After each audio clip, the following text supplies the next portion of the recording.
കാഞ്ഞങ്ങാട് ജില്ലാ ആശുപത്രി പുനഃസ്ഥാപിക്കണമെന്നും തേക്കിൽ കോവിഡ് ആശുപത്രി വിദഗ്ധ ചികിത്സ ലഭിക്കാൻ സജ്ജമാക്കിക്കൊണ്ട് പ്രവർത്തനം നടത്തണമെന്നും ആവശ്യം. കാസർഗോഡ് ഒപ്പുമറിച്ച വീട്ടിൽ ജനകീയ സമരം ആരംഭിച്ചു. This news brought to you by Bhima jewellery, press club junction, Kasaragod.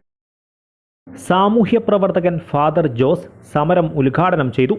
ഈ നാട്ടിൽ കോവിഡ് ഹോസ്പിറ്റൽ ടാറ്റ അനുവദിച്ചപ്പോൾ അതിന് 4 മാസം മുൻപ് അത് അനുവദിക്കുകയും അതിന്റെ പ്രവർത്തനം തുടങ്ങുകയും അതിന്റെ പ്രവർത്തനം പൂർത്തിയാക്കുകയും ചെയ്തതിനു ശേഷം അവിടെ ഡോക്ടർമാരില്ല, ആവശ്യത്തിന് നേഴ്സുമാരില്ല, ജലസൗകര്യമില്ല, വഴി സൗകര്യമില്ല എന്നും പറഞ്ഞുകൊണ്ട് അത് തുടങ്ങാതെ മുൻപോട്ട് കൊണ്ടുപോകുന്നത് ഈ സമൂഹത്തോടുള്ള ഒരു വെല്ലുവിളി തന്നെയാണ്.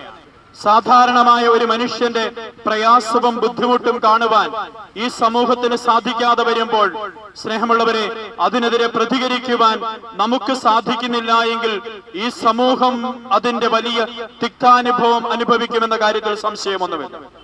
Jameela Uliyathadukka, advocate Vijayan Kodoth, Geethamma Nileshwaram, professor TM Surendranath, Thajuddeen പടിഞ്ഞാറ്, ഷെരീഫ് ചെമ്പരിക്ക, സലീം M, മിസ്രിയ ചെങ്കള, അമ്പലത്തറ കുഞ്ഞികൃഷ്ണൻ എന്നിവർ സംസാരിച്ചു. News desk KCN.